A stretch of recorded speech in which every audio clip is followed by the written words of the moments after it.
बिस्मिल्लाहिर्रहमानिर्रहीम। रब्बि इश्रह ली सदरी व यस्सिर ली अमरी वहलुल उक़दतम मिन लिसानी यफ़क़हू क़ौली रब्बि ज़िदनी इल्मा रब्बि ज़िदनी इल्मा रब्बि ज़िदनी इल्मा। सदक़ल्लाहुल अज़ीम।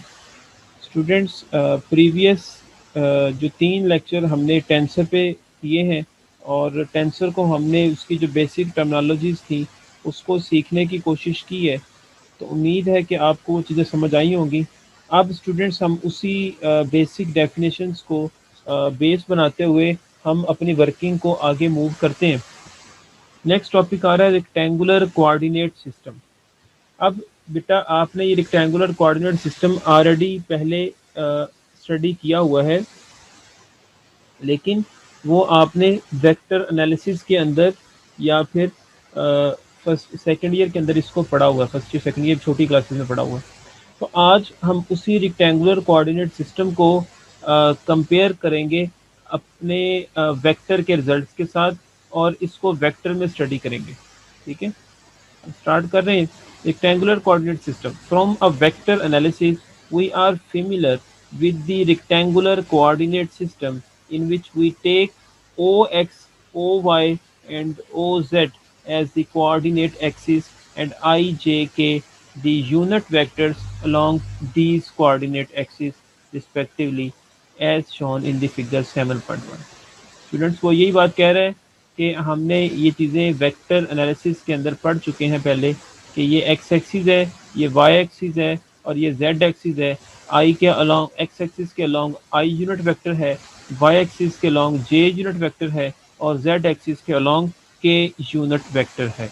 ठीक है, अब in tensor analysis, instead of these coordinate in this instead of this system, we take the system in which we have OX1, OX2 and OX3 as the coordinate axis and EI, E1, E2, E3 the unit vectors along these axes respectively as shown in the figure। बच्चों अब वो ये बात कह रहे हैं कि हम जो है यहाँ पे क्या करेंगे, यहाँ पे जो टेंसर एनालिसिस है उसमें हम एक्स एक्सिस की जगह पे x1 एक्सिस पढ़ेंगे, y एक्सिस की जगह पे x2 एक्सिस पढ़ेंगे, z एक्सिस की जगह पे x3 एक्सिस पढ़ेंगे और i यूनिट वेक्टर जो कि था x एक्सिस के अलोंग, तो वो हम यहाँ पे x1 एक्सिस के अलोंग e1 यूनिट वेक्टर पढ़ेंगे। जैसा कि y एक्सिस के अलोंग j यूनिट वेक्टर था, वैसे ही स्टूडेंट्स हम जो है वो यहाँ पे x2 एक्सिस के अलोंग e2 यूनिट वेक्टर पढ़ेंगे और सिमिलरली x3 के अलोंग e3 यूनिट वेक्टर को स्टडी करेंगे। अब प्रीवियस सिस्टम के अंदर जो वेक्टर एनालिसिस के अंदर हमने पढ़ा है, इस सिस्टम को हम रेक्टेंगुलर कोऑर्डिनेट सिस्टम कहते हैं। और जो अब टेंसर में पढ़ रहे हैं, this system of the coordinate axis will be denoted by के, तो इस सिस्टम को हम डिनोट करते हैं के के साथ। अब इसी तरह से स्टूडेंट्स उसको हम के डैश का नाम देंगे। जो प्रीवियस वाला सिस्टम था उसको के का नाम और उसको के डैश। अब देखिएगा यहाँ पे, in addition to this system we need another coordinate system which will be denoted by K dash.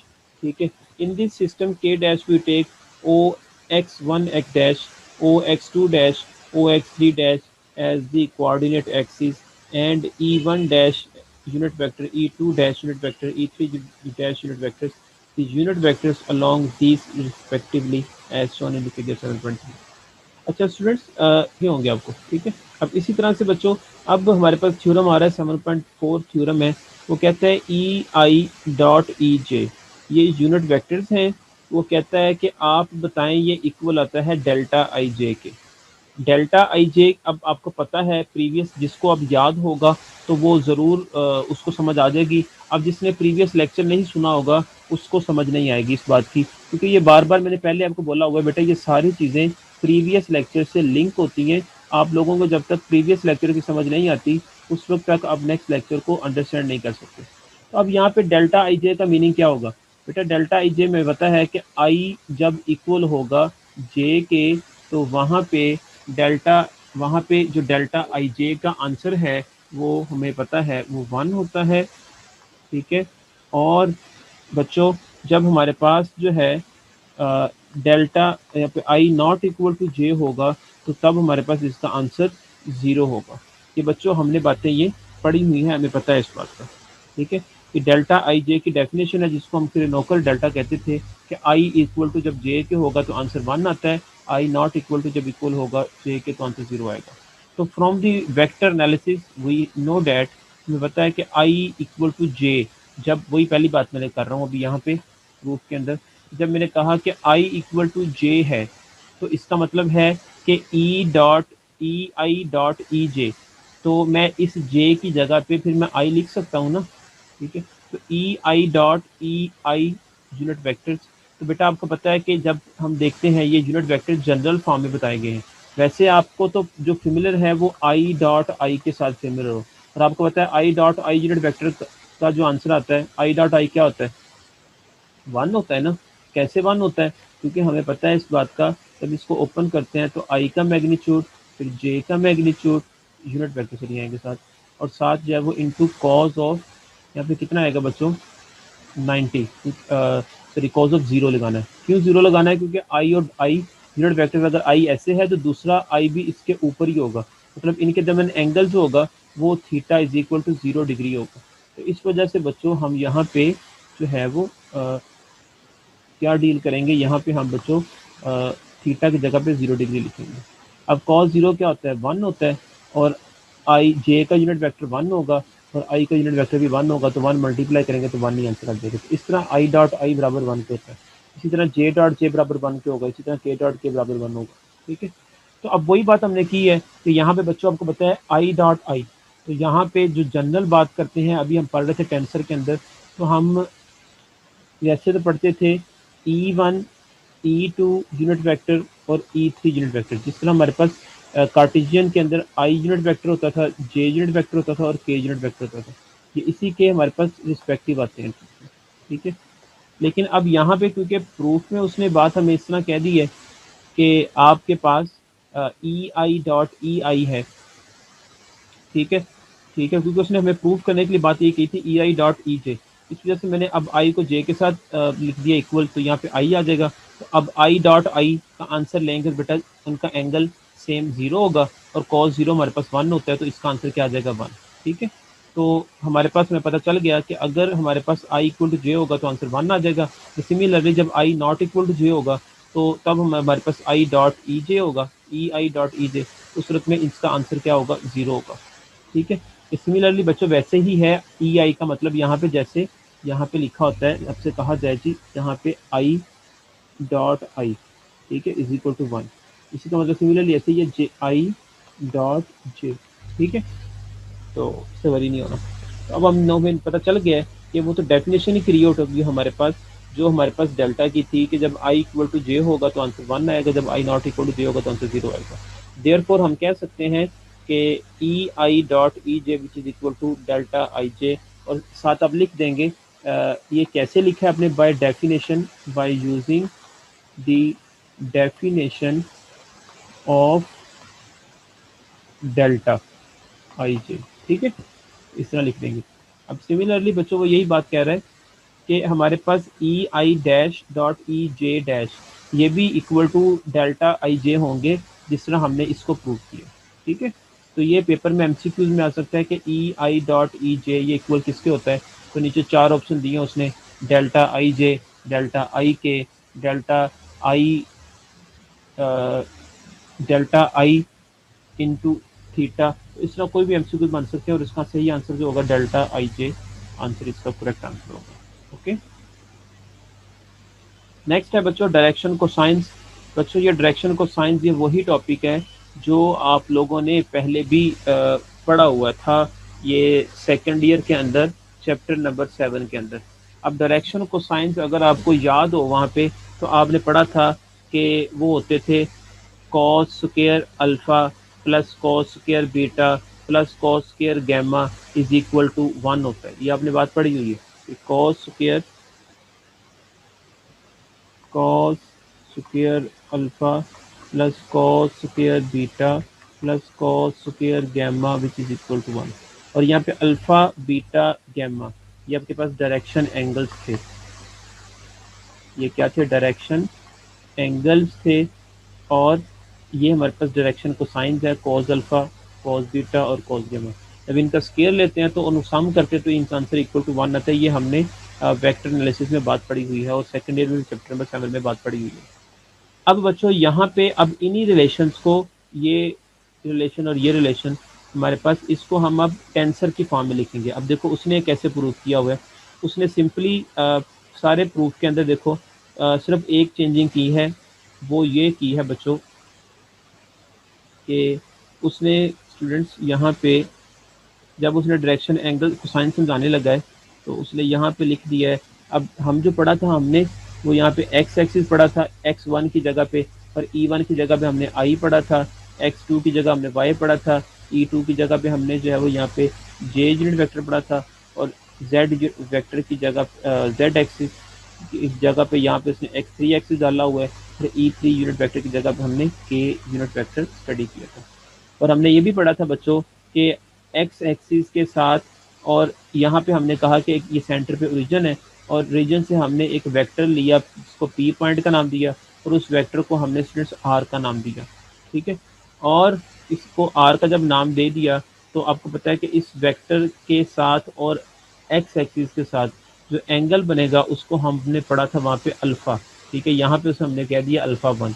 ठीक है, फिर हमने कहा था कि इस वेक्टर पी के साथ जो एंगल बनाएगा x2 के साथ, मतलब जो y एक्सिस के साथ, वहाँ पे हमने बोला था इसको हमने बीटा बोला था। और यहाँ पे फिर हमने कहा था कि जब r जो कि हमारे पास यूनिट पोजीशन वेक्टर है p पॉइंट का, तो हम उसके जब एंगल लेते हैं z एक्सिस के साथ, वहाँ पे हमने पढ़ा था एंगल गैमा पढ़ा था। ठीक है, तो यहाँ पे सिर्फ फ़र्क ये है कि अल्फ़ा 1 रिप्लेस कर दिया गया है, अल्फ़ा को अल्फ़ा 1 के साथ रिप्लेस कर दिया गया है, बीटा को अल्फ़ा 2 के साथ रिप्लेस कर दिया गया, और गैमा को अल्फ़ा 3 के साथ रिप्लेस कर दिया गया। आई को E1 के साथ, जे को E2 के साथ, और के को E3 के साथ, x1 को x के साथ, x2 को y के साथ, y को x2 के साथ, और z को x3 के साथ रिप्लेस कर दिया गया। अब बच्चों वैसे ही रिलेशन हमने लिखना है, मैं अभी पढ़ूंगा आपको बात समझ आ जाएगी। इसका मैंने रिलेशन पहले बताया था, वैसे ही ये रिलेशन है। देखिए लेट्स सी, कहता है let alpha 1, alpha 2 and alpha 3 be the angles which the position vector r makes with the positive directions of ox1, ox2 or ox3 respectively as shown in the figure. Then the three quantities cos alpha 1, cos alpha 2, cos alpha 3 are direction cosines of the vector r. Okay, वही बात उसने कर दी ना, मैं अभी बता के हटा था कि हमारे पास ox1 मतलब यहाँ से ox1, ox2 और ox3 ये हमारे पास क्या है, ये हमारे पास एक्सिस है और इनका पोजीशन वेक्टर r है, और उसके रिस्पेक्ट हमारे पास जो तीन डायरेक्शन कोसाइंस बनते हैं वेक्टर r के, वो क्या है cos alpha 1, cos alpha 2 और cos alpha 3। तो फॉर योर कन्वीनियंस, आपकी आसानी के लिए स्टूडेंट्स हम क्या करते हैं, यहाँ पे अब cos अल्फा 1 की जगह पे मैं लेट कर लेता हूँ L1 खुद से, cos अल्फा 2 की जगह पे खुद से लेट कर लेता हूँ L2, और cos अल्फा 3 की जगह पे अब लेट कर लेता हूँ L3, ताकि मुझे बार बार ये cos अल्फा वगैरह ना लिखने पड़े। मैं सीधा सीधा रिलेशन के अंदर जब L1, L2 और L3 की बात करूँ तो हमें बात क्लियर हो जाए कि हम किसकी बात कर रहे हैं। तो बच्चों हमने इसी तरह जो स्टार्ट जैसे हमने प्रूफ वहाँ पे किया था सेकंड ईयर के अंदर चैप्टर नंबर 7 के अंदर, अगर किसी को नहीं याद आ रहा तो वो सेकंड ईयर की जब बुक ओपन करेगा तो वहाँ से चेक कर सकते हैं। या फिर आपने बेटा जहाँ से वेक्टर एनालिसिस पढ़ा था, तो अगर आपने मोहम्मद रशीद साहब की बुक से पढ़ा था या जो है वो कारवान से पढ़ा था, जहाँ से पढ़ा था, तो वहाँ पे भी जब डायरेक्शन कोसाइन जो पहला चैप्टर आपका होता है उसको जब ओपन करोगे वेक्टर एनालिसिस की बुक में, तो वहाँ पे भी आपने इसी तरह प्रूफ उसका पढ़ा होगा। तो अब सिंपली हम इसको टेंशन में स्टडी कर रहे हैं। अब बच्चों हमने वहाँ पढ़ा था कि आर वेक्टर जो होता है वो होता है एक्स आई प्लस वाई जे प्लस जेड के, ये हमारे पास पोजीशन वेक्टर होता है। अब यहाँ पे एक्स की जगह पे x1 आ गया, वाई की जगह पे वाई x2 आ गया, एक्स जेड की जगह पे x3 आ गया, आई की जगह पे E1, जे की जगह पे E2 और के की जगह पे E3 यूनिट वेक्टर आ गया। इसको नाम बेटा इक्वेशन नंबर 1 को दे दिया हमने। ठीक है, इसी तरह से बच्चों हम क्या करेंगे, हम क्या करते हैं एंड साथ में बता रहा हूँ बच्चों कि r डॉट E1 जब लेंगे तो x1 के इक्वल आएगा। कैसे x1 के इक्वल आएगा बच्चों, मैं बताता हूँ आपको ज़रा। ये हमने रिजल्ट निकाला है कि r हमें पता चल गया जैसे ये इक्वल है हमारे पास, और जब इसका डॉट प्रोडक्ट लूँगा E1 के साथ, देखो r का जब डॉट लेंगे E1 के साथ तो वहाँ पे सिर्फ और सिर्फ देखिए ना, यहाँ पे x1 E1 i plus x2 E2 j plus x3 E3 3 unit vectors. जब इसका डॉट लेना है हमने इसके साथ E1 के साथ, तो बच्चों देखो अब डॉट प्रोडक्ट सिर्फ E1 तो ये आंसर 1 आ जाएगा, और 1 इंटू x1 क्या आएगा, तो x1 आ जाएगा। बाकी ये भी 0 हो जाएगा, ये भी 0 हो जाएगा, ठीक है ना। उसने यहाँ पे डायरेक्ट रिजल्ट निकाला हुआ है ये वाला। इसी तरह से अब हमें पता है कि बच्चों अब जब मज़ीद इसको हम सॉल्व करते हैं ना, मतलब तो हमारे पास वहाँ से x1 इक्वल, हमने ये भी पढ़ा हुआ है, देखो ज़रा मैं बताता हूँ ये भी आपको बात। पहला रिलेशन तो समझ आ गया ना बच्चों को आपको। अब मैं दूसरे रिलेशन की तरफ चलता हूँ, ये कैसे लिखा हो। इसको अब बनाने के लिए इस रिलेशन को या इस रिलेशन को या इस रिलेशन को कैसे बनाएंगे। बच्चों आपको पता है अगर मैं इसको सॉल्व करूँ तो वो क्या बनेगा, x1 r मल्टीप्लाई और s के साथ तो इधर आके डिवाइड हो जाएगा, r आ जाएगा और cos अल्फा 1 आ जाएगा। ऐसे ही बनेगा ना इस रिलेशन से। अगर मैं कहता हूँ r मल्टीप्लाई हो रहा है तो r इधर आके डिवाइड हो जाएगा, तो x1 ओवर r बन जाएगा cos अल्फा 1। अब बच्चों आप देखिए अगर आप अगर मैं इसको प्लेन में लेके जाऊँ, ठीक है, तो ये अगर आप पोजीशन वेक्टर आपके पास है, r है, पॉइंट p है, ठीक है, यहाँ से अगर परपेंडिकुलर ड्रा करूँ तो आपको पता है ये y होता है, ये x होता है, ठीक है, यहाँ पे एंगल थीटा। तो यहाँ से हमारे पास आता है r साइन थीटा, ठीक है, और यहाँ से आता है r cos थीटा, ठीक है। तो अब यहाँ पे बेसिकली रिलेशन क्या है हमारे पास, अब देखना ये है कि हमारे पास यहाँ पे एक्स एक्सिस है ये, ठीक है, और ये हमारे पास आर है। तो कॉज थीटा या कॉज अल्फा 1 यहाँ पे लिख लें आप, ठीक है, ताकि कॉज अल्फा 1 क्रिएट हो जाएगा। तो वो किसके इक्वल होता है, बेस ओवर हाइपोटेन्यूज होता है ना। तो बेस बच्चों हमारे पास क्या है यहाँ पे एक्स ओवर क्या आएगा, हाइपोटेन्यूज आर। तो अब इस ये तो मैंने जनरल बात की ना आपसे, जिससे अपने प्रीवियस पढ़ा है वेक्टर एनालिसिस में, तो उसमें बनता था आपके पास X over R cos of theta, ठीक है, ये बनता था आपके पास इससे कि बेस ये और हाइपोटेन्यूज आपके पास आर, तो एक्स ओवर आर आपके पास कॉस थीटा के इक्वल हो गया। अब यहाँ पे क्योंकि हम बात कर रहे हैं टेंशन के अंदर, तो वहाँ पे हमने डायग्राम कुछ डिफरेंट बनाई हुई है, तो इस वजह से हमारे पास बच्चों यहाँ पे cos of alpha 1 which is equal to x1 over R, ये बच्चों हमारे पास क्या चीज होगी, ये हमारे पास बेस और ये हमारे पास होगा हाइपोटेन्यूज, वो इक्वल होगा कॉज अल्फा 1 के, वो इस अल्फा 1 के इक्वल होगा, ठीक है। हमारे पास अगर ये प्लेन की बात करूँ ना, एक्स एक्सिस ये वाला, और साथ इसको जब मैं मीट करूँ इसके साथ, इस पी के साथ, तो वहां से बच्चों हमारे पास x1 ओवर आर बनता है अगर टेंशन रिलेशन। इसी तरह से बच्चों उसने ये रिलेशन बनाया हुआ है और इसी तरह से ये रिलेशन बनाया है, ठीक है। तो अब यहाँ पे नेक्स्ट वो कहता है x1 x2 और x3 इनकी वैल्यूज इक्वेशन जब 1 में पुट करते हैं, x1 की वैल्यू जब यहाँ पे पुट की तो आ जाएगा r cos alpha 1 e1, r x cos alpha 2 e2 और r cos अल्फा 3 e3। यहाँ से ये दूसरी वैल्यूज भी पुट करके आ जाएंगी। मैं तो therefore students a unit vector in the direction of r, ठीक है, वो क्या बनेगा, is r unit vector, unit vector in the direction of R. अब आर की डायरेक्शन में यूनिट वेक्टर जो होगा वो उसको हम आर यूनिट वेक्टर बोलेंगे, और उसका फार्मूला होता है जो मैंने पहले लिखा था, आर वेक्टर ओवर आर का मैग्नीट्यूड। तो अब आर वेक्टर बच्चों हमारे पास क्या था, वो था आर वेक्टर, हमारे पास ये इक्वेशन बनी है, जो नई इक्वेशन बनी है हमारे पास, वो ये वाली इक्वेशन बनी है न्यू, ठीक है। अब ये इक्वेशन क्या आएगी, ये आर की जगह पे आएगी, और ओवर हमारे पास आर मैग्नीट्यूड है। अब सारों में यहाँ पे आर आर आर है, तो आर आर जब ऊपर से कॉमन आएगा तो अंदर रह जाएगा cause alpha 1 plus cos alpha 2 plus cos alpha 3, यहाँ पे E1 unit vector, E2 unit vector, E3 unit vector, और ओवर हमारे पास जो है ये फार्मूले का आर आएगा जो मैग्नीट्यूड है, ये आर आर से कैंसिल हो जाएगा, तो रिमेनिंग जो रह चुका है ये वाली वैल्यू वो हमारे पास यहाँ पे आ जाएगी जिसने लिखा हुआ, ठीक है। इसी तरह से also from the above equation क्या होगा हमारे पास, कोस। अब इसको जब ये चीज क्रिएट कर लेंगे, अब ये क्या आया हमारे पास यहाँ पे रिजल्ट, ये आर यूनिट वेक्टर का आया है, ठीक है। तो अब हम ऊपर वाली इक्वेशन से ही क्या करते हैं, इसी वाली इक्वेशन से जो हमारे पास ये वाली इक्वेशन थी, ये और ये, यहाँ से हम डायरेक्ट क्रिएट कर सकते हैं कि कॉज अल्फा 1 क्या होगा हमारे पास, ये आर मल्टीप्लाई इधर के डिवाइड हो जाएगा x1 over R, cause alpha 2 क्या होगा x2 over R, cause alpha 3 क्या होगा x3 ओवर आर, ठीक है। अब हमारे पास हमें पता है result cos square alpha plus cos square alpha 2 plus cos square alpha 3 which is equal to, अब यहाँ पे कॉस स्क्वायर अल्फा 1 इसकी वैल्यू क्या है x1 ओवर आर, यहाँ पे स्टेप उसने कम किया हुआ है, तो plus x2 over R plus x3 over R, फिर भी इनका एलसीएम लेगा तो आर स्क्वायर यहाँ से एलसीएम जब लिया उसने, क्योंकि स्क्वायर की वजह से ना यहाँ पे बच्चों यहाँ पे आर स्क्वायर एलसीएम आएगी, ठीक है। ये बेसिकली उसने जब x1/r यहाँ पुट करेगा तो यहाँ पे स्क्वायर आ जाएगा, x1² r1 r square, x2/r square, r square आ जाएगा।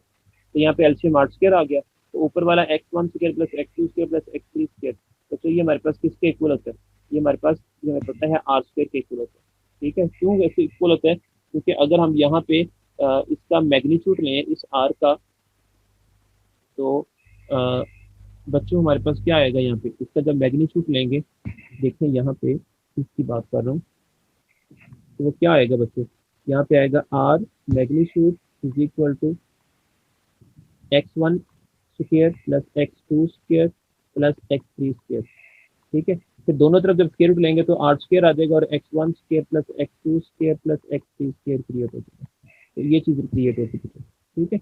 और वो चीज़ उसने ये लिख ली होती है, ठीक है, और वो इक्वल टू आर स्क्वायर होती है, जो आर स्क्वायर मैंने लिख दिया विच इज इक्वल टू 1। और अब इसको L1 कहा था, इसको L2 कहा था, इसको L3 कह दिया था, तो अब लिख लेंगे L1² plus L2² plus L is equal to 1 आ जाएगा, इज इक्वल टू L1 कहेंगे, cos alpha 2 is equal to L2 कहेंगे, और cos alpha 3 is equal to L3 कहेंगे। तो वो हमने वैल्यू पुट कर दी यहाँ पे तुम्हारे पास, कि नया रिलेशन क्रिएट हो गया, L1² plus L2² plus L3² is equal to 1।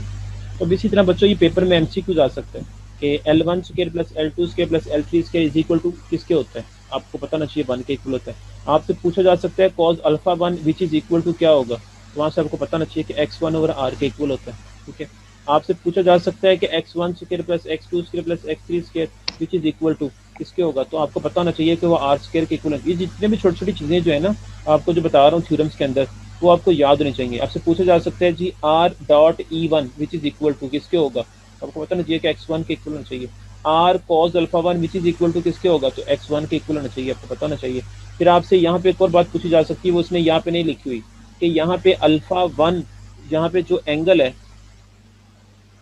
हमारे पास, यहाँ पे जो अल्फा वाला एंगल है 0 से लेके अल्फा 1 एंगल जो होता है ये 180 तक होता है, पाई तक। मतलब इसकी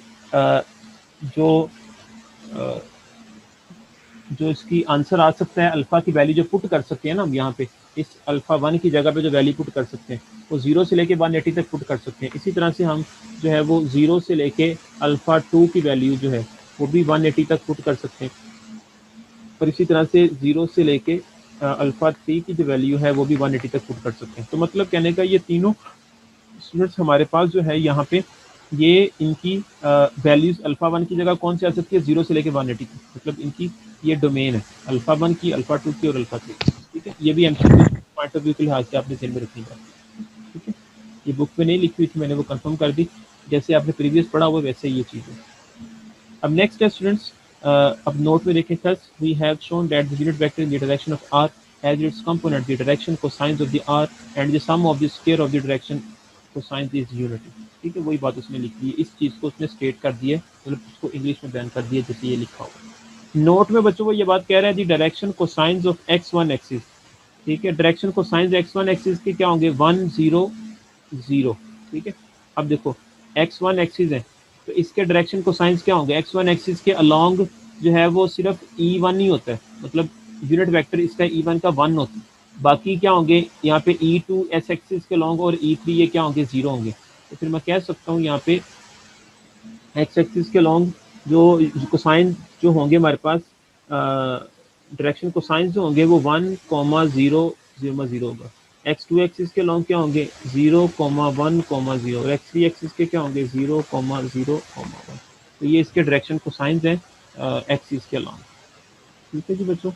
अब इसी तरह से वही इसने बात यहाँ पे की है, ठीक है, डायरेक्शन कोसाइन है। नेक्स्ट डेफिनेशन आ रही है बच्चों, डेफिनेशन ऑफ LIJ। अब यहाँ पे इस चीज़ को उसने मतलब अब लिख दिया कि LIJ। अब LIJ स्टूडेंट्स जो है इसको हम किस तरह डिफाइन करेंगे, ठीक है। अब वो कहता है we define LIJ to be cosine of the angle between ith axis of the system K dash and jth axis of the system K। वो कहता है यहाँ पे जो LIJ होगा ना, आइंदा के बाद जहाँ कहीं भी हम LIJ पढ़ेंगे उसमें जो I होता है ना पहले वाला, वो ith एक्सिस को शो करता है किसके, सिस्टम K डैश वाले के। मतलब ये जो हमने पढ़ा था ना सिस्टम शुरू में, यहाँ पे K डैश वाला, ये K डैश वाला सिस्टम था, इसमें जो I होगा ना, L बोला था मैंने LIJ, तो आई जो होगा उस सिस्टम के डैश वाले सिस्टम के जो है वो एक्सिस को शो करेगा, कौन से आई एक्सिस को शो करेगा, और जेथ एक्सिस किसको शो करेगा, वो सिस्टम के एक्सिस को शो करेगा। सो दैट एल आई जे जो होगा उसको हम लिख सकते हैं फिर cos x1 X I dash comma X J dash, X I के रिस्पेक्ट जो है वो एक्स आई डैश और कॉमा जे के respect X J dash, X J sorry, ठीक है। अब यहाँ पे स्टूडेंट्स अगर आप नोट करें तो ये हमारे पास इसको हम किस तरह अंडरस्टैंड कर सकते हैं। अब देखें स्टूडेंट्स, क्योंकि ये जनरल डेफिनेशन लिखी हुई है एल आई जे, ठीक है, तो इसको हम फिर इस तरह लिख सकते हैं कि यहाँ पे इसकी वैल्यू ये किसके इक्वल होगी, क्योंकि कॉस एक्स आई डैश के रिस्पेक्ट क्या होगा, ई आई डैश, ठीक है, डॉट ई जे डैश, ठीक है। ऐसा क्यों कहा बच्चों, क्योंकि बच्चों यहाँ पे जो इसके साथ लिखा हुआ है ना, यहाँ पे बेसिकली आपने फार्मूला पढ़ा हुआ है ना ये वाला, कि अगर ऐसे लिखा हो ई आई डॉट ई जे, ठीक है, तो यूनिट वेक्टर है, तो इसका कैसे ओपन करते हैं इसको, ऐसे पढ़ते हैं ना, ई आई यूनिट वेक्टर का मैग्नीट्यूड, ई जे यूनिट वेक्टर का मैग्नीट्यूड और कॉज ऑफ थीटा लिखते हैं, ऐसे लिखते थे ना आप। तो ये भी वैसे ही ओपन हुआ है। यहाँ पे ये जो लिखा है ना कॉज आई जे, ठीक है, इसके साथ लिखा हुआ है यहाँ पे वो, क्योंकि वन था इस वजह से उसने नहीं लिखा, क्योंकि ये वैल्यू क्या होती है, वन होती है, क्योंकि यूनिट वेक्टर का magnitude you know very well कि वो वन होता है, इसका मैग्नीट्यूड वन है, इसका मैग्नीट्यूड भी वन है, और इनटू कॉज ऑफ थीटा है, ठीक है। इस वजह से उसने ई आई यूनिट मैग्नीट्यूड और ई जे यूनिट मैग्नीट्यूड जो है यूनिट वेक्टर का वो यहाँ पे नहीं लिखा।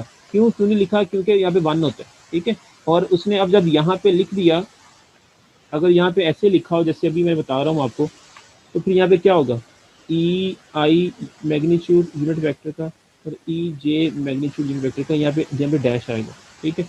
तो बच्चों वो इक्वल वैल्यू किसकी होगी, ये फार्मूला किसका होता है, वो इसका फार्मूला ही होता है ना। जैसे मैंने कहा कि अब ये चीज़ अगर आपके इस साइड पे लिखी हो, ठीक है, तो वो इक्वल किसकी होगी, इसी के इक्वल होगी, वो उसने लिखा हुआ है बुक वाले ने यहाँ पे, ठीक है। अब यहाँ पे आई जे का मीनिंग क्या है, आई जे का मीनिंग है 1 2 3, ठीक है। अब फॉर एग्जांपल अब इसको वो एग्जांपल दे के ओपन करके दिखाता है कि L21 ये कैसे ओपन करेंगे बच्चे। वो यहाँ पे ये कहता है कि अगर हमारे पास आई की जगह पे 2 है और जे की जगह पे 1 है, ठीक है, तो यहाँ पे फिर क्या होगा, कॉज ऑफ एक्स की जगह पे क्या आ जाएगा 2, और x1 की जगह एक्स की जगह पे क्या आ जाएगा x1, क्योंकि ये 1 इसकी जगह से यहाँ पे डैश आ जाएगा, इट इज इक्वल टू। अब क्योंकि यहाँ पे भी हमारे पास लिखा क्या हुआ था, E2 यूनिट वेक्टर का मैग्नीट्यूड और E1 यूनिट वेक्टर का मैग्नीट्यूड, ये भी डैश है, ठीक है, ये भी बेसिकली 1 है, ये भी 1 है, इसलिए उसने यहाँ पे लिखा नहीं है, ठीक है। तो ये फिर इक्वल किसके होता है, वो इसके इक्वल ही होगा ना, इसी के बच्चों इक्वल होगा ना। तो अब उसने इस चीज़ को आगे जाके लिखा हुआ है कॉस थीटा के इक्वल, ठीक है। वो कैसे लिख दिया उसने, क्योंकि अब वो यहाँ पे स्पेसिफिक एग्जांपल दे रहा है, ये जो यहाँ पे उसने लिखा था ये उसने फार्मूला लिखा था जो इसका, ठीक है।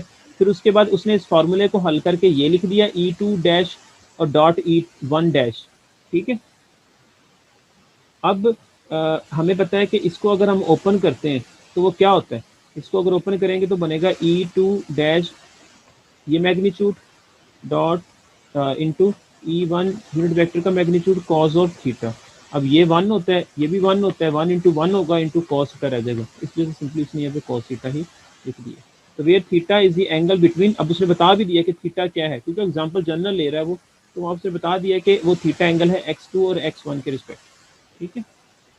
तो ये आपको डेफिनेशन याद होनी चाहिए, क्योंकि ये नेक्स्ट आपके टॉपिक में यूज़ होनी है, क्योंकि जब तक ये याद नहीं होगी उस वक्त नेक्स्ट आप वर्किंग नहीं कर सकते। नेक्स्ट आ रहा है, नेक्स्ट है students orthogonal rotation of axis. इससे पहले हमने डायरेक्शन कोसाइंस और डेफिनेशन ऑफ एल आई जे पढ़ी थी, ठीक है। अब स्टूडेंट्स मैं एक बात रिमाइंड करवा देता हूँ आपको, जो एल आई जे में हमने डेफिनेशन पढ़ी है, ठीक है, उसमें जो पहला एल जो हमारे पास सुफिक्स होता है उसमें हमें पता है कि cause of x I dash वो डैश वाले सिस्टम से आता है, और जो दूसरे वाला है वो कोऑर्डिनेट सिस्टम जो दूसरा होता है सिंपल के वाला, क्योंकि ये जो पहला आई वाला डैश वाला सिस्टम होता है उसको के डैश वाले सिस्टम को जनरल हमने पढ़ा था, और जो दूसरा वैसे था वो के सिस्टम पढ़ा था।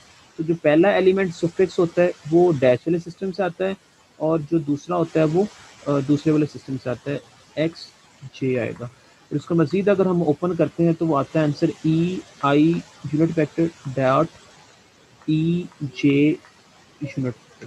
ठीक है, तो इस तरह हमने ये बात को प्रीवियस जब इससे पहले पढ़ा था हमने। तो अब स्टूडेंट्स हम देखते हैं कि ऑर्थोगोनल रोटेशन ऑफ एक्सिस के अंदर हमने दो राइट हैंडेड कोऑर्डिनेट सिस्टम लेने हैं, एक के होगा और दूसरा के डैश होगा। के वाले सिस्टम में बच्चों हमारे पास क्या होगा, ओ x1 x2 और x3, ठीक है, और जो डैश वाले सिस्टम में होगा ओ x1 डैश x2 डैश और x3 डैश होगा।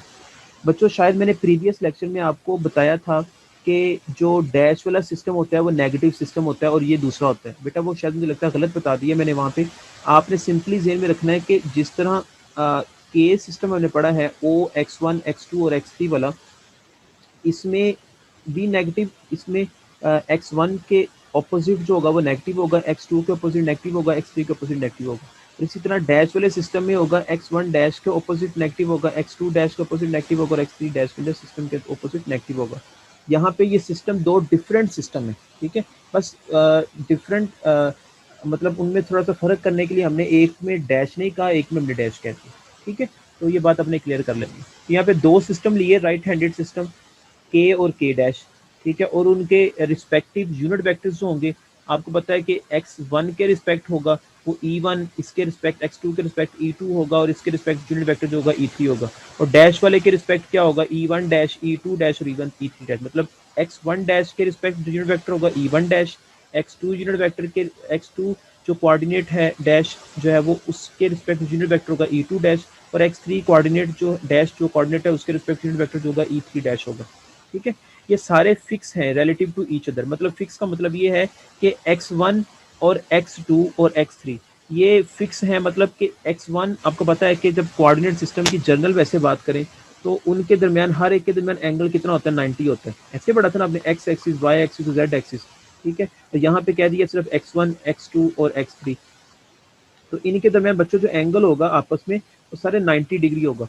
फिक्स मतलब यही मतलब इसका होता है कि वो चेंज नहीं होगा 90, ठीक है। तो यहाँ पे वही बात की हुई है कि x1 और x2 के रिस्पेक्ट जो एंगल 90 है, x2 और x3 के रिस्पेक्ट 90 है एंगल, और x3 और x1 के रिस्पेक्ट एंगल 90 है, ठीक है।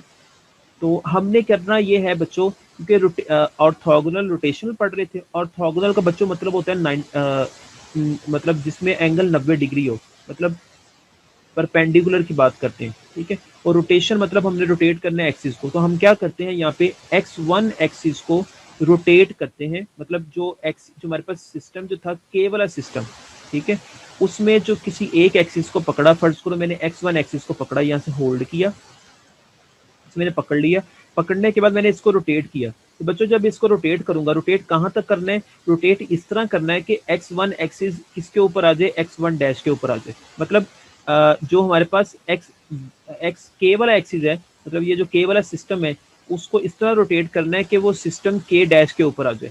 मतलब ये कहने का कि बच्चों हमारे पास ये जो था, ये इस तरह सिस्टम लिखा हुआ है ना कि मैंने इस x1 को रोटेट किया, ठीक है, तो वो यहाँ पे आ गया, वो x1 डैश के ऊपर आ गया। मतलब यहीं पे x1 है और यहीं पे x1 डैश बन गया, यहीं पे x2 है और यहीं पे x2 डैश बन गया, यहीं पे x3 है और यहीं पे x3 डैश बन गया। समझ आ गई ना बात की, कि हमने ये जो सिस्टम के वाला था x1 x2 और x3 उसको रोटेट किया, इस तरह रोटेट करना है कि वो सिस्टम के डैश के ऊपर आ जाए, जिस तरह ये मैंने दिखा दिया कि x1 डैश के ऊपर, x2 डैश के ऊपर, x3 डैश के ऊपर।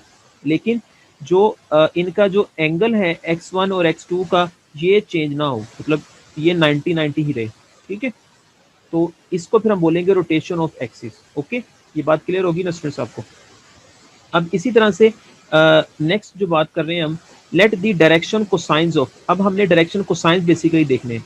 अब मैं देखूंगा डायरेक्शन कोसाइन ओ x1 डैश का, ओ x1 डैश का डायरेक्शन कोसाइन देखूंगा with respect to O x1, O x2 और x3, ओ x3। मतलब जो डैश वाला सिस्टम है ना बच्चों, मैं उसमें से किसी एक एक्सिस को पकड़ा मैंने, ठीक है, तो उसका मैं डायरेक्शन कोसाइन देख रहा हूँ दूसरे सिस्टम के हर एक एक्सिस के रिस्पेक्ट। मतलब ओ x1 डैश का एक्सिस देख रहा हूँ उसका डायरेक्शन कोसाइन देख रहा हूँ with respect to OX1, OX2 और OX3 के रिस्पेक्ट, ठीक है। तो वो क्या बनेगा, अब आपको पता है डायरेक्शन कोसाइन जो है उसको डिनोट करते हैं हम LIJ, जो हमने डेफिनेशन पढ़ी थी, और J वाले I वाले में जो एलिमेंट आता है वो बेसिकली डैश वाले में से आता है, जैसे इस डैश में से। तो उसको लिखेंगे हम कैसे, वो ऐसे ही आएगा जैसे यहाँ लिखा हुआ उसमें, पहला डैश वाला में से है I1 था ना पहले वाला इसका, ठीक है। तो वो 1 बच्चों हमारे पास पहले ये आ गया, फिर ये 1, फिर ये 1, मतलब डैश वाले में से पहले 1 1 आ गया, ठीक है। और जो दूसरे वाला था उसमें 1 2 3 और वो साइड पे आ जाएगा ऐसे दूसरे एलिमेंट पर, ठीक है। क्योंकि डेफिनेशन इसकी यही होती है कि पहले डैश वाला आता है फिर दूसरा दूसरे सिस्टम से आता है, ठीक है। इसी तरह से हम क्या करेंगे, OX2 डैश जो है बच्चों उसके डायरेक्शन को साइन देखेंगे with respect to OX1, OX2 और OX3, ठीक है। तो वहां पे क्या होगा, देखो अब ये डैश वाला 2 आ गया ना, ठीक है। तो अब उसमें रिस्पेक्ट क्या होगा, पहले अब सब ये 2 आएगा, L2 L2 L2, और फिर विद रिस्पेक्ट टू किसके देख रहे हैं, इसके रिस्पेक्ट देख रहे हैं ना, तीनों के रिस्पेक्ट, तो साथ क्या आ जाएगा यहाँ पे 1 2 और ये 3। इसी तरह से अगर OX3 डैश का देखते हैं तो 3 3 पहले आएगा, बाकी फिर 1 2 3 आ जाएगा, ठीक है। अगर बच्चों इसको समराइज हम इस तरह करें कि मैं डायरेक्शन को साइन अगर इस तरह बताऊं जो आसान वर्ड्स में, ठीक है, कि मैंने डैश वाला सिस्टम इस तरफ लिख लिया और जो विदाउट डैश वाला सिस्टम जो था के सिस्टम इस तरफ लिख लिया। अब मैं बताना चाह रहा हूँ डायरेक्शन को साइन OX1 के 1 डैश के डायरेक्शन को साइंस, ठीक है, किसके OX1 डैश के विद रिस्पेक्ट टू इसके, विद रिस्पेक्ट टू इसके और विद रिस्पेक्ट टू इसके। तो क्या आएगा, वो इसी तरह पहली रो आ जाएगी, इसके रिस्पेक्ट देख रहा हूँ तो पहले 1 है ना, पहले 1 1 ही आ जाएगा, ठीक है। और इसके रिस्पेक्ट देखेंगे आगे, फिर इसके डायरेक्शन को विद रिस्पेक्ट टू इसके और इसके, तो क्या आ जाएगा 1 यहाँ पे, ये इसका 2 यहाँ पे और इसका 3 यहाँ पे, ठीक है। इसी तरह जब डायरेक्शन को इसके देखूंगा विद रिस्पेक्ट टू दिस, तो दूसरी रो बन जाएगी जो हमने यहाँ पे निकाली हुई थी, ठीक है। इसी तरह विद रिस्पेक्ट टू अगर मैं इसके डायरेक्शन को साइन देखता हूँ विद रिस्पेक्ट टू इन तीनों के, फिर वो तीसरी रो बन जाएगी, ठीक है। तो इस तरह बच्चों चीज क्रिएट होगी, लेकिन एक चीज नोट करनी है कि जो डैश वाला सिस्टम है वो पहले ही आता है, मतलब, ठीक है। अब इसी तरह से अगर मैं उलट देखता हूँ कि इसका डायरेक्शन को साइन देखता हूँ विद रिस्पेक्ट टू इसके, इस सारे के, तो वो क्या होगा, पहला कॉलम बनेगा। जब इसके डायरेक्शन को साइन देखूंगा विद रिस्पेक्ट टू इसके, तो फिर दूसरा कॉलम बनेगा, ठीक है। फिर इसके डायरेक्शन को साइन अगर मैं देखता हूँ विद रिस्पेक्ट टू इसके सारे तीनों के, तो तीसरा कॉलम बनेगा। लेकिन बच्चों एक चीज नोट करनी है कि हमारे पास जो डैश वाला सिस्टम है ना, अगर मैं इसके डायरेक्शन को साइन देख रहा हूँ विद रिस्पेक्ट टू इन तीनों के, तो जो हमारे पास डैश वाले है ना वो पहले ही आएंगे। जैसे ये इसका डैश है पहले, वो 1 पहले आ गए, इसका डैश है 2 वो पहले आ गए, इसका डैश है 3 पहले, लेकिन जो दूसरे डैश के बगैर सिस्टम है वो बाद में आएंगे। मतलब जो LIJ की डेफिनेशन है उसमें जो पहला एलिमेंट ही जो आता है ना वो डैश में से आता है, मतलब जो दूसरे सिस्टम में से, डैश वाले सिस्टम में से आता है, और जो दूसरा एलिमेंट होता है वो दूसरे सिस्टम से आता है, सिंपल सिस्टम से, ठीक है। तो यही बात सारी उसने यहाँ पे की हुई है, अगर आप इसको रीड करेंगे तो समझ आ जाएगी आपको, ठीक है। ये सारी जो बातें लिखी हुई वो ये चीज़ है। तो दी टेबल डायरेक्शन को science is called transformation matrix. तो इसको हम फिर बोलते हैं, जो सिस्टम बनता है वो ट्रांसफॉर्मेशन मैट्रिक्स बोलते हैं, और उसको हम इस तरह लिख सकते हैं जनरलाइज करके, T which is equal to LIJ L11 L12 1 3, मतलब ये सारा हमने इस तरह लिखी है, ठीक है। अब बच्चों मैं क्या करता हूँ, इस सिस्टम की मैं ट्रांसपोज लेता हूँ। तो ट्रांसपोज जब लेता हूँ उसको मैं T डैश से डिनोट करता हूँ, ठीक है। तो जब ट्रांसपोज लेंगे तो J पहले आ जाएगा, I बाद में आ जाएगा। तो हम टेंसर फॉर्म में देखें, इसी तरह पेपर में MCQ आ सकता है कि जी LIJ का ट्रांसपोज क्या होगा, तो वहाँ पे ऑप्शन नीचे लिखे होंगे, तो आप सिंपली देखोगे कि J उधर चला जाएगा और I इधर आ जाएगा, ये ट्रांसपोज होता है। और एक्चुअल फॉर्म में आपको पता है कि पहली रो पहले कॉलम में तब्दील हो जाती है, दूसरी रो दूसरे कॉलम में तब्दील और तीसरी रो तीसरे कॉलम में तब्दील, ठीक है। अब हम क्या करते हैं, जो ट्रांसफॉर्मेशन मैट्रिक्स थी और जो उसका ट्रांसपोज लिया था, दोनों का को हमने मल्टीप्लाई करना है, ठीक है। तो इसी तरह लिखेंगे, तो जब मल्टीप्लाई करेंगे बच्चों तो हमारे पास तो इसी तरह बनेगा ना, पहला रो जब मल्टीप्लाई होगा पहले कॉलम के साथ, तो क्या आएगा L11 का स्केयर, फिर L12 का स्केयर, फिर L13 का स्केयर, ठीक है। फिर जगह छोड़ेंगे, फिर उसके बाद अगला पहला रो फिर नेक्स्ट के साथ मल्टीप्लाई होगा तो नेक्स्ट आ जाएगा, फिर इसी तरह फर्स्ट रो इसके साथ मल्टीप्लाई होगा थर्ड के साथ, तो ऐसे आ जाएगा। अब बच्चों उसने यहाँ पे उसने ना नोट में लास्ट पे उसने इस तरह इसको ओपन करके बता दिया कि ये ऐसे ओपन होता है, ठीक है, जिस तरह हमने भी बता दें। लेकिन हम इसको इस तरह ओपन नहीं करते, बल्कि हम इसको डायरेक्ट लिख देते हैं टेंसर फॉर्म में, जैसे ये लिखा हुआ इसमें डायरेक्ट, ठीक है। तो इसको टेंसर फॉर्म में डायरेक्ट हमने किस तरह जज किया, कि किस तरह जज कर सकते हैं बच्चों। अब देखो यहाँ पे एक चीज़ नोट करें, यहाँ पे मैं अगर टेंसर फॉर्म में पहले रिलेशन लिखता हूँ वो हमारे पास टेंसर फॉर्म में रिलेशन जो है यहाँ पे किस तरह होगा, तो एल I1 LJ1, ठीक है, plus LI2 LJ2 plus LI3 LJ3। अब बच्चों यहाँ पे एक चीज नोट करें, अगर इसको भी ओपन करके लिख लें तो क्या होगा यहाँ पे, तो यही बनेगा ना, L11 L11 plus L12 L12 plus L13 ठीक है, यही चीज बनेगी ना।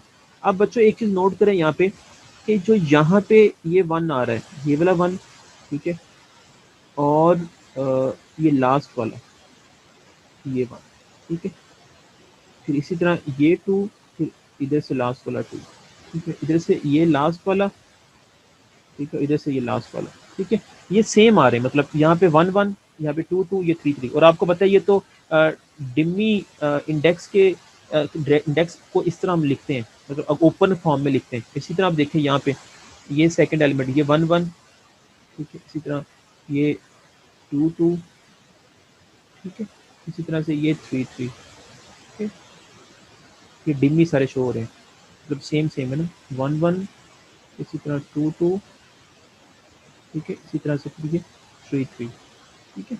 तो उसको फिर हम ऐसे कंसीडर कर सकते हैं ना, मतलब कि हमारे पास ये क्योंकि सारे सेम हो रहे हैं ना, 1 1 2 2 3 3, तो मैंने लिख दिया यहाँ पे 1 1 2 2 3 3। मतलब मैंने पहले इसको ओपन फॉर्म में लिखा, इस ओपन फॉर्म को क्लोज फॉर्म में लिखा जब मैंने, तो इस तरह जज किया हमने कि 1 1 पहले आ जाएगा, यहाँ पे 2 2 आएगा, यहाँ पे 3 3 आएगा।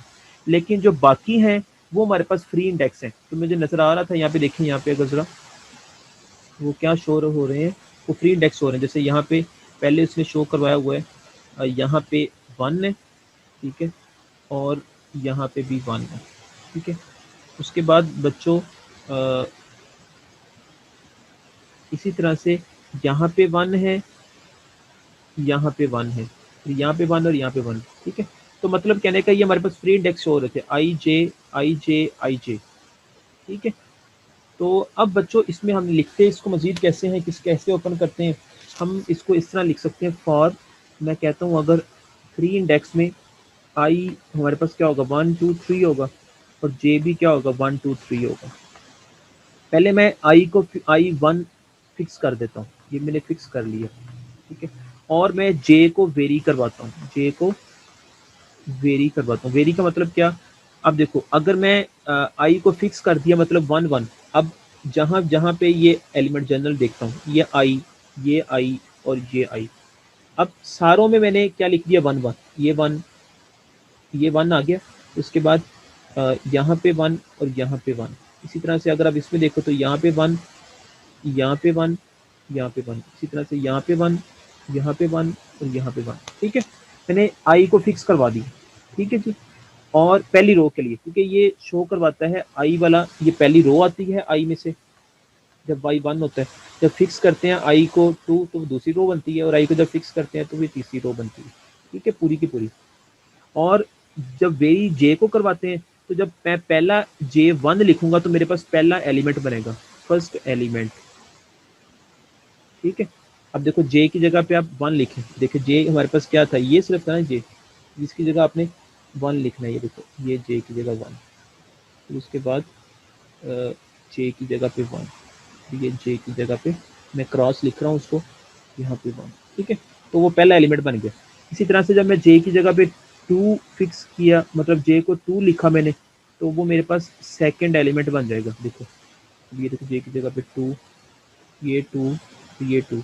जब मैं जे की जगह पे 3 लिखूंगा तो वो इसमें यहाँ से थर्ड एलिमेंट बन जाएगा, ठीक है। यहाँ पे देखो 1, ये 3, ये 3, ये 3, ठीक है। तो इस तरह हमने क्या किया बच्चों, इस तरह हमने बच्चों क्या किया कि इस चीज़ को ओपन करवाया, इससे हमने ये चीज़ बना सकते हैं, या फिर इस ओपन फॉर्म से हम ये टेंसर फॉर्म बना सकते हैं। मतलब आई को जब हम 1 लिखेंगे तो पहली रो बनेगी, आई को जब जे लिखेंगे तो दूसरी रो बनेगी, जब आई को 3 लिखेंगे तो तीसरी रो बनेगी। इसी तरह जे को जब 1 लिखा तो फर्स्ट एलिमेंट, जे को 2 लिखा तो सेकंड एलिमेंट, जे को 3 लिखा तो थर्ड एलिमेंट। अगर कोई स्टूडेंट चाहता है कि मैं ऐसे वर्किंग नहीं करनी, तो वो उसकी मर्जी है, वो जे को पहले फिक्स कर ले, ठीक है, मतलब जे को 1 लिख दे और आई को वेरी करवा दे, तो वहां से वो कॉलम वाइज बननी शुरू हो जाएंगी चीजें, ठीक है। तो इस तरह हम इसको इजी फॉर्म में लिख सकते हैं। अच्छा, अब देखें स्टूडेंट्स नेक्स्ट।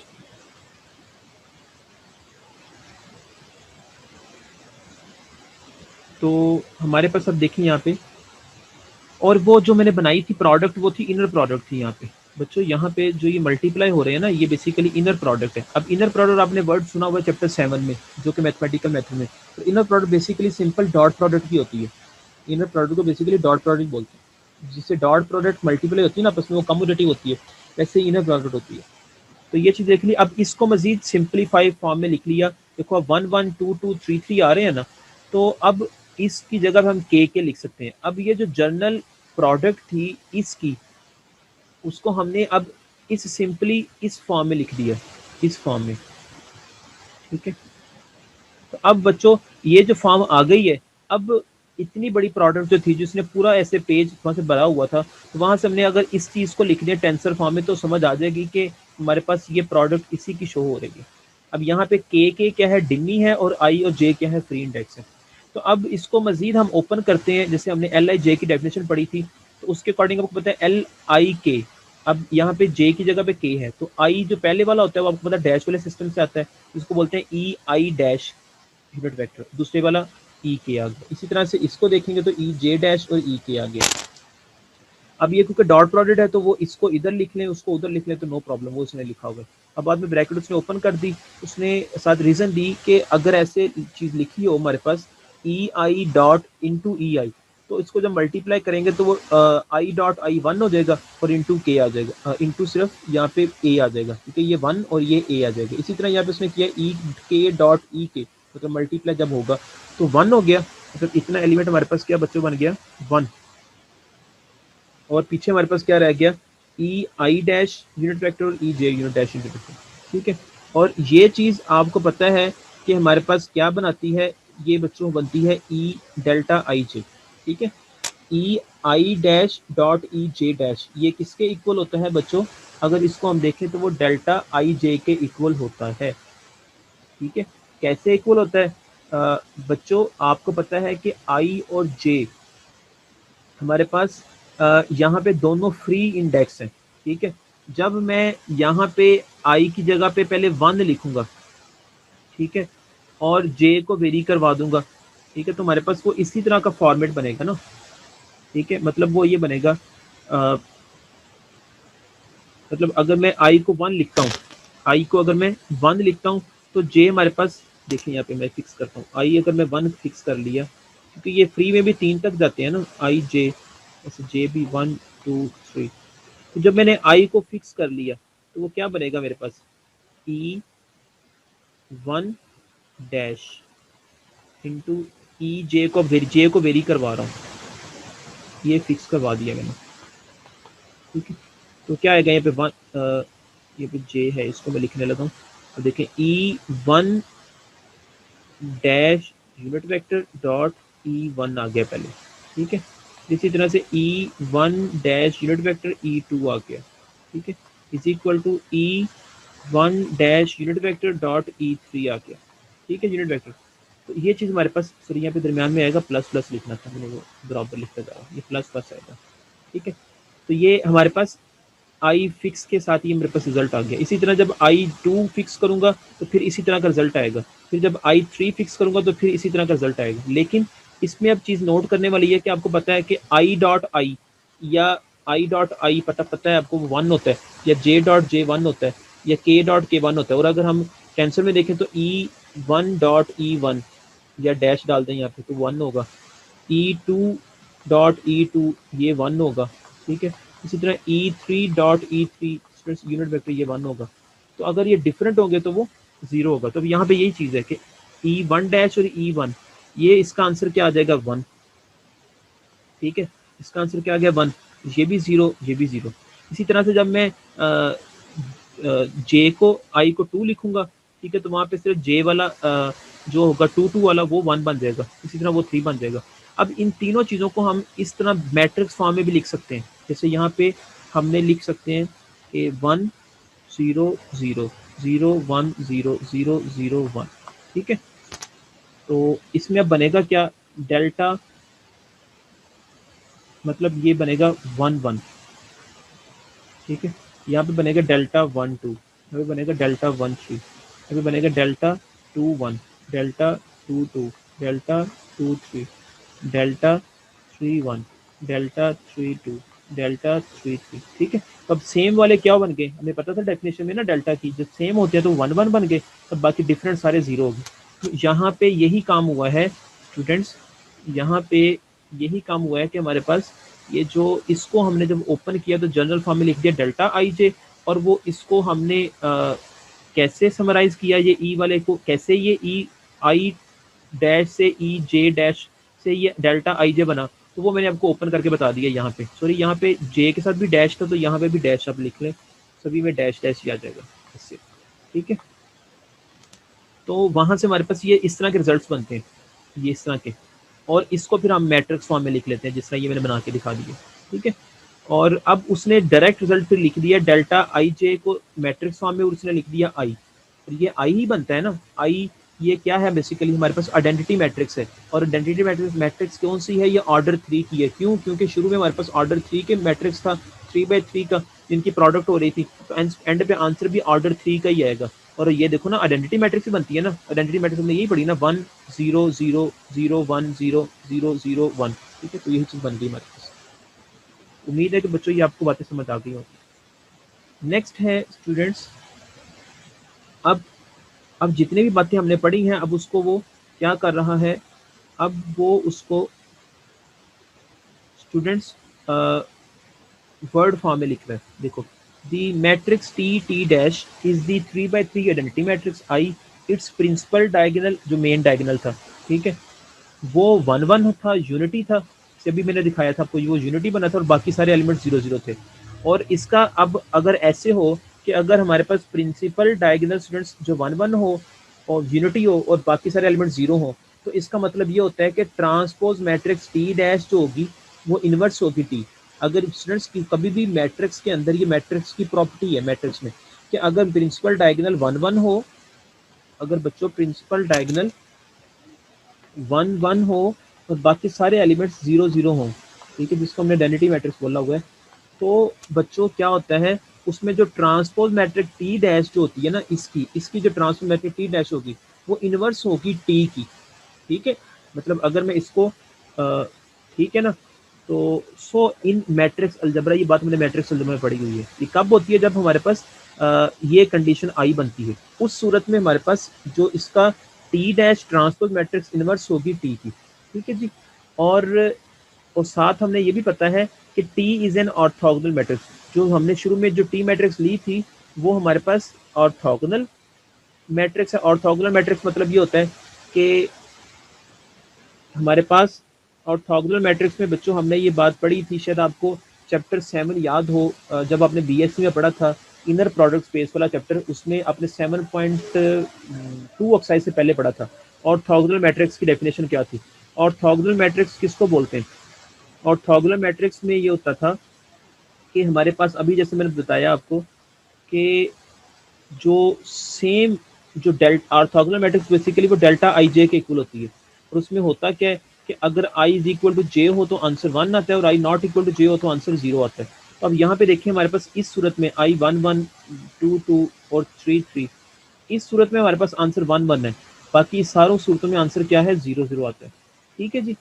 तो फिर हम कह सकते हैं टी जो शुरू वाली थी वो ऑर्थोगोनल मैट्रिक्स है, और जब ऑर्थोगोनल मैट्रिक्स होती है, ये भी आपने इनर प्रोडक्ट में रिजल्ट पढ़ा हुआ है कि टी और T dash have same determinant, तो फिर दोनों का डिटर्मिनेंट, अब टी का डिटर्मिनेंट लें, क्योंकि टी हमारे पास क्या है, टी बच्चों हमारे पास यही आता है ना, 1 0 0 0 1 0 0 1, ठीक है।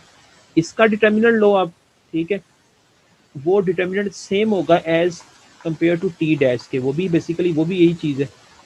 इसको आप डिटर्मिनेंट, इसको आप ट्रांसपोज लें इसका, तो वो यही चीज़ बनेगी ना, 1 0 0 0 1 0 0 0 1, ठीक है।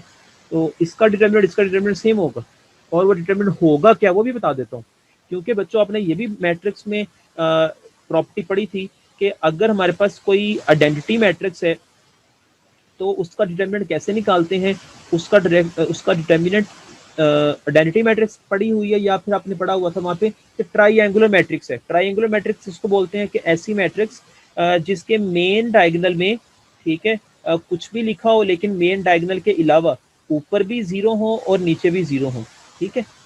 तो ट्राइएंगुलर मैट्रिक्स में जो हमारे पास डिटर्मिनेंट होता है ना, वो सिर्फ हम मेन डायगोनल को मल्टीप्लाई कर देते हैं। तो मेन डायगोनल में 1 1 1 आ रहा था, तो उनको मल्टीप्लाई किया तो 1 आएगा, ठीक है। तो इस सूरत में मल्टीप्लाई करें तो वो भी 1 आ गया, इस सूरत में मल्टीप्लाई करें तो 1 आ जाएगा। तो हम देखते हैं कि अगर हम डिटर्मिनेंट लिया हमने जब सिंपली ट्रांसफॉर्मेशन मैट्रिक्स का, तो वो भी 1 आ गया। और डिटर्मिनेंट जब हमने लिया बच्चों ट्रांसफॉर्मेशन, जो हमारा ट्रांसपोज हमने लिया ट्रांसफॉर्मेशन मैट्रिक्स का, तो उसका भी आंसर 1 आया, ठीक है। तो सेम आ गया ना, तो हम कह सकते हैं रिलेशन क्या बिल्ट हो जाएगा। तो t इंटू टी डैश वो क्या आ जाएगा 1। अगर लेफ्ट साइड को लेफ्ट से मल्टीप्लाई करूं तो वो t इंटू टी डैश को आंसर क्या आ जाएगा मैट्रिक्स में, तो वो i आ जाएगा, ठीक है। मतलब आप समझ लें कि इस मैट्रिक्स को इस मैट्रिक्स से मल्टीप्लाई करेंगे तो वहां से आपके पास क्या होगा, लेफ्ट साइड को लेफ्ट से मल्टीप्लाई, राइट को राइट से मल्टीप्लाई, तो वहां से क्या आ जाएगा i मैट्रिक्स ही आएगी ऑन टेकिंग डिटर्मिनेंट्स। अब इसका अगर डिटर्मिनेंट लें तो इन दोनों को लेफ्ट साइड लेफ्ट का स्केयर बन जाएगा और राइट में 1 1 का स्केयर 1 ही बन जाएगा। और जब इसका जजर लेंगे तो हमारे पास ये कैंसिल हो जाएगा, पीछे क्या रह गया डिटर्मिनेंट टी और जजर यहाँ पे जब आएंगे तो साथ प्लस माइनस आ जाएगा। तो ये चीज़ हमारे पास क्रिएट हो जाएगी, ठीक है। तो यहाँ तक बच्चों हमने ये बात सीख ली कि हमारे पास जो चीज़ क्रिएट हुई है डॉट प्रोडक्ट से, हमारे पास वो डिटर्मिनेंट का रिजल्ट वो प्लस माइनस 1 बना है। अब नेक्स्ट जो बच्चों वो लिख रहा है यहाँ से आगे, वो लिख रहा है कि ऑर्थोगोनल रोटेशन में अब बता रहा है कि जो आपने सिस्टम पढ़ा है ना, वो पहले हमने सिंपली डॉट प्रोडक्ट में पढ़ा था, तो अब वो कह रहा है कि हम उसको रोटेट करते हैं। मतलब जैसे हमने उसको हम क्रॉस प्रोडक्ट में लेके जाते हैं। रोटेशन में आपको पता है कि वो क्रॉस प्रोडक्ट में चला जाता है, तो उसमें फिर राइट हैंडेड सिस्टम होगा और फिर लेफ्ट हैंडेड सिस्टम होगा। तो मैं डिटेल में नहीं जा रहा इतनी, आपने इसको खुद पढ़ेंगे तो समझ आ जाएगी आपको ईजिली, तो सारी बातें वही लिखी हुई हैं। तो राइट हैंडेड सिस्टम में आपको बता देता हूँ कि उसका आंसर क्या आता है। राइट हैंडेड सिस्टम में उसका answer determinant t is equal to 1 होता है, और उसको हम बच्चों बोलते हैं राइट हैंडेड ऑर्थोगोनल या प्रॉपर ट्रांसफॉर्मेशन। और जो डिटर्मिनेंट t अगर 1 ना हो, मतलब डिटर्मिनेंट t -1 हो, तो उस सूरत में हम उसको बोलते हैं लेफ्ट हैंडेड या इम्प्रॉपर ट्रांसफॉर्मेशन, ठीक है। तो अब यहाँ पे भी जो उसने ये लिखा हुआ है कि सेम था L11, L12 और L13, तो उसको पता था कि इस सूरत में आंसर जो बन रहा है वो 1 1 बन रहा है 1, ठीक है। इस सूरत में आंसर जो है वो सारे देखें यहाँ पे वो क्या बनेंगे, वो 0 बनेंगे, क्योंकि सारे ही डिफरेंट है। क्योंकि जब इसको ओपन मजीद करते हैं तो आपको पता है कि ये हमारे पास क्या बनता है, वो डेल्टा की फॉर्म में आते हैं, और डेल्टा की फॉर्म में जब मजीद देखें तो हमारे पास आइडेंटिटी मैट्रिक्स बनती है। तो ये इसने इसको ओपन करके डायरेक्ट लिखा हुआ है, तो वो इक्वल टू आइडेंटिटी मैट्रिक्स बन रही है, ठीक है। और साथ उसने बता दिया कि ये फर्स्ट रो फर्स्ट के इक्वल होगी, सेकंड रो ये सेकंड के इक्वल होगी, और थर्ड रो थर्ड के इक्वल होगी bye using the equality of definition, ठीक है। तो अब वो यही लिख रहा है कि वो कहता है जो मेन डायगोनल है ना वो सारे 1 1 होंगे, इक्वल टू 1 होंगे। तो पहला 1 के इक्वल, जैसे ये दूसरा देखें तो इसको इक्वल, तो ये इसके इक्वल होगा, तो उसने ये लिखा हुआ है। और वो साथ बता रहा है कि ये चीज़ सेम है जस्ट लाइक दिस, ठीक है। तो उसने एक ही डिफाइन किया है कि ये चीज़ उसने 0 के इक्वल लिख दी, ये भी चीज़ 0 के इक्वल लिख दी, इसी तरह ये भी चीज़ 0 के इक्वल लिख दी, ठीक है। तो यहाँ से वो कह रहा है कि 6 इक्वेशन बनती है हमारे पास ऑर्थोगोनल इक्वेशंस, ठीक है जी। लेकिन ये इसने ओपन फॉर्म में बताया है, तो ये हमने इसको जो हमने ये सॉल्व किया है, ये हमने टेंसर फॉर्म में इसको सॉल्व कर दिया। ये आपके समझाने के लिए सिर्फ उसने यहाँ पे इस फॉर्म में लिखा था, ठीक है जी। उम्मीद है कि बच्चों आपको ये बातें समझ आ गई होंगी। अब यहाँ पे सिंपली जो इम्पोर्टेंट पॉइंट्स हैं वो यही हैं हमारे पास। मैं आपको ज़रा एक और समरी दिखा देता हूँ। इस सारे को मैंने समराइज करके लिखा हुआ है एक, देखिए ज़रा, तो ज़्यादा आसान हो जाएगा आपके लिए। इन orthogonal rotation of axis, orthogonal rotation of axis के अंदर जो सिस्टम जो हमारे पास है, क्योंकि टॉपिक का नाम था ऑर्थोगोनल रोटेशन ऑफ एक्सिस, उसमें क्या होता है, if we take the product of the matrix T with the transpose of the matrix T dash, then वहां से रिजल्ट बनेगा वो आइडेंटिटी मैट्रिक्स बनेगा, ठीक है। ये एक एमसीक्यू पेपर में आ सकता है, ठीक है। ऑर्थोगोनल रोटेशन ऑफ एक्सिस में जब प्रोडक्ट लें टी और टी डैश का, तो वो आंसर क्या आएगा, आइडेंटिटी मैट्रिक्स। दूसरे पॉइंट में बताते हैं कि जब determinant T which is equal to 1 होगा ना, तो वो राइट हैंडेड सिस्टम होगा या इसको प्रॉपर ट्रांसफॉर्मेशन बोलते हैं। और जब डिटर्मिनेंट इक्वल टू 1 नहीं होगा, ठीक है, तो वो हमारे पास क्या होगा, वो लेफ्ट हैंडेड होगा या इम्प्रॉपर होगा, ऑर्थोगोनल ट्रांसफॉर्मेशन बोलते हैं, और उसमें आंसर डिटर्मिनेंट का क्या होता है, -1 होता है। फोर्थ केस में बता रहे हैं कि ऑर्थोगोनल ट्रांसफॉर्मेशन के अंदर ट्रांसपोज मैट्रिक्स जिसको टी डैश बोले, वो इनवर्स होती है टी की, ठीक है। So as in matrix algebra, जैसे हमने मैट्रिक्स अलजेब्रा में पढ़ी है। तो ये 4 इंपॉर्टेंट हाइलाइट्स थी जो कि जो भी प्रीवियस मैंने आपको बताई है बातें उसके अंदर, ठीक है। तो अब स्टूडेंट्स हमने जो अब नोट ध्यान में रखना है अपने कि टी और टी डैश का ट्रांसपोज का जो ट्रांसपोज मैट्रिक्स और उसका जो ट्रांसपोज लें, ठीक है, तो उनका प्रोडक्ट जो होगा वो आई के इक्वल होगा आइडेंटिटी मैट्रिक्स के। इसी तरह से उनका डिटर्मिनेंट टी 1 के इक्वल होगा तो प्रॉपर होगा, जब 1 के इक्वल नहीं होगा मतलब -1 के इक्वल होगा तो वो इम्प्रॉपर होगा। और वैसे ही हमारे पास हमने जब डिटर्मिनेंट जब इनका प्रोडक्ट का आंसर 1 आई आ जाता है ना, मतलब आइडेंटिटी मैट्रिक्स हो जाती है, तो इससे शो होता है हमारे पास कि वो दोनों टी डैश इनवर्स है टी का। टी डैश हमारे पास एक मैट्रिक्स थी, वो इनवर्स होगी टी का, ठीक है जी। अब एक प्रॉब्लम मैं दिखा देता हूँ जिसमें उसने ये दोनों चीज़ें यूज़ की हुई हैं। प्रॉब्लम है शो डैट दी ट्रांसफॉर्मेशन, ये दिया हुआ है, is orthogonal and right handed. अब बच्चों ये जो यहाँ तक काम था ना, यहाँ तक मैंने बातें बताई हैं, ये सारी ऑर्थोगोनल के रिस्पेक्ट थी। और जो नेक्स्ट बता रहा है वो बच्चों वो राइट हैंडेड के बारे में बता रहा है और लेफ्ट हैंडेड के बारे में बताई इसने बता। अब उसमें हमने जो कंडीशंस पढ़ी हैं इसको आप टी जो हमारे पास मैट्रिक्स है इसको ऑर्थोगोनल और राइट हैंडेड कैसे प्रूव करेंगे, और इसी तरह दूसरा क्वेश्चन भी दिया होगा तो वो इस तरह प्रूव करेंगे। क्योंकि राइट हैंडेड की जब बात करेंगे तो पहले हम बात करते हैं कि ऑर्थोगोनल प्रूव करना है। तो ऑर्थोगोनल जब प्रूव करना है तो आंसर उसका आइडेंटिटी आना चाहिए। ऑर्थोगोनल के लिए बच्चों कंडीशन जब किसी चीज़ को प्रूव करना हो तो वो क्या आना चाहिए, answer T into T dash, इनका आंसर क्या आना चाहिए, आई आना चाहिए, आइडेंटिटी मैट्रिक्स आना चाहिए। और जब राइट हैंडेड की बात करेंगे तो डिटर्मिनेंट जो होगा ट्रांसपोज ऑफ मैट्रिक्स टी का, वो आंसर +1 आना चाहिए। इसी तरह ऑर्थोगोनल जब इसको प्रूव करना है तो उसके लिए भी ऐसे ही होगा, T into T dash, T dash क्या है, ट्रांसपोज लेना है इस मैट्रिक्स का, तो वो आई आना चाहिए आइडेंटिटी मैट्रिक्स। और लेफ्ट हैंडेड में देखेंगे तो डिटर्मिनेंट जब टी का देखेंगे तो बेटा वो -1 बनना चाहिए। अगर ये चीज़ें बन जाती हैं तो इसका मतलब ये बातें सही हैं। देखो ये कंडीशन मैं यहाँ पे अप्लाई करता हूँ, पहले देखते हैं। उसने पहले ट्रांसपोज लिया पहले वाले का तो वो ये बन गया टी डैश, ठीक है। अब इसका उसने प्रोडक्ट लिया तो आई बन गया, इसका मतलब ये हुआ कि हमारे पास जो टी मैट्रिक्स था ये बच्चों हमारे पास क्या है, ये हमारे पास जो है वो आइडेंटिटी मैट्रिक्स बन गया, तो इसका मतलब ये ऑर्थोगोनल है। अगली चीज़, अब आइंदा के बाद आपसे कभी पूछ लिया जाए कि मैट्रिक्स को बताएं कि ऑर्थोगोनल है या नहीं, तो आप बच्चों क्या करोगे, उसका ट्रांसपोज लोगे।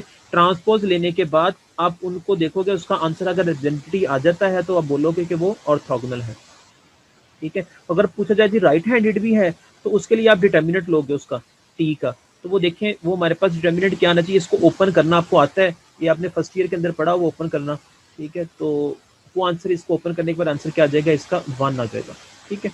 तो अब पॉजिटिव आ गया, इसका मतलब है कि वो राइट हैंडेड भी होते हैं। अब दूसरा क्वेश्चन जो है वो उसका ट्रांसपोज लिया तो वो भी आंसर आई आ गया, ठीक है। तो उसका मतलब है कि ये हमारे पास जो दूसरे क्वेश्चन में मैट्रिक्स था ये टी वाला, ये बच्चों हमारे पास वो भी ऑर्थोगोनल है। अब वो लेफ्ट हैंडेड प्रूव करना है तो हमने क्या किया, इसका डिटर्मिनेंट लिया तो उसका आंसर -1 आ गया, तो इसका मतलब वो लेफ्ट हैंडेड है, ठीक है। Hopefully students you understand this lecture. If you have any problem then write in comment box और इन व्हाट्सएप ग्रुप। बच्चों ये छोटे छोटे क्वेश्चन जो नोट में बताता हूँ आपको, ये आपके एमसीक्यू पॉइंट ऑफ व्यू के लिहाज से बहुत इंपॉर्टेंट है। जैसे ये अभी मैंने कुछ कंडीशन बताई हैं वो भी आपने ध्यान में रखनी है, ये पेपर में एमसीक्यू में पूछी जा सकती है। टेक केयर, अल्लाह हाफिज़।